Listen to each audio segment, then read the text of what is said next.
Welcome to प्राचीन कथा हिंदी। नागलोक की सीमाओं में प्रवेश करते ही आर्य मित्र को लगा मानो हवा भी मंत्रों से बोझिल हो गई हो। वहां की जमीन, आकाश, यहां तक कि समय भी अलग बह रहा था। चंद्रप्रभा उसे एक विशाल गुफा में ले गई, जिसके द्वार पर एक पुरानी शिला पर लिखा था, स्वयं को जानो अन्यथा खो जाओ। गुफा के भीतर का वातावरण शांत किंतु भ्रामक था। दीवारों पर झिलमिलाती नील रोशनी और बीचों बीच एक झील जो इतनी स्थिर थी मानो कांच हो। यह है भ्रम का जल, चंद्रप्रभा ने कहा। नागलोक की पहली परीक्षा। जो इसमें उतरता है उसे अपने भीतर के हर रूप से सामना करना पड़ता है। आर्य मित्र ने झील की ओर देखा। जल में उसकी छवि दिखाई दी, लेकिन जैसे ही वह आगे बढ़ा, प्रतिबिंब बदल गया। उसमें एक नहीं, अनेक आर्य मित्र उभर आए। एक राजसी आर्य मित्र जिसके सिर पर मुकुट था, एक रक्त रंजित योद्धा, एक वृद्ध और थका हुआ व्यक्ति, और सबसे डरावना एक आर्य मित्र जिसके नेत्र नाग की भांति चमक रहे थे। वह ठिठक गया। यह क्या है? उसने धीमे से पूछा। ये वो हैं जो तुम हो सकते हो, या हो चुके हो, या बनोगे।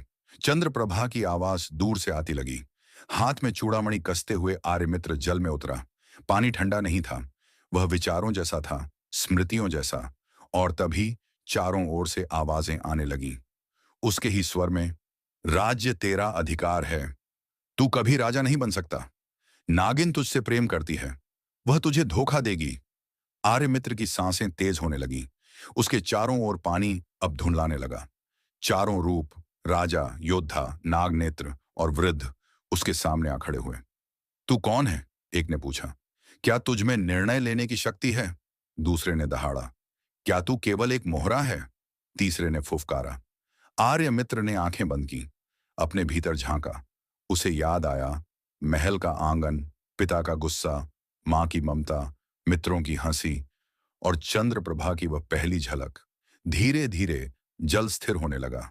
आवाजें शांत हो गईं। जब उसने आंखें खोलीं तो सभी छवियां विलीन हो चुकी थीं। जल अब शांत था और वह अकेला था। वह बाहर निकला और चंद्रप्रभा ने उसका चेहरा देखा। वहां भय नहीं था, बल्कि एक नई स्थिरता थी। तू पास हो गया, वह मुस्कुराई। और तभी गुफा की छत पर बने नाग चिन्ह चमकने लगे। कहीं दूर नागलोक की रानी विनाशकाला ने आंखें बंद कर लीं। एक ने पहला द्वार पार कर लिया। अब अगली परीक्षा कठिन होगी। आगे क्या होगा? दूसरी परीक्षा, अतीत की अग्नि, या महल में तांत्रिक कौशलनाथ की चालें। अगले एपिसोड के लिए हमारे चैनल प्राचीन कथा को सब्सक्राइब करें।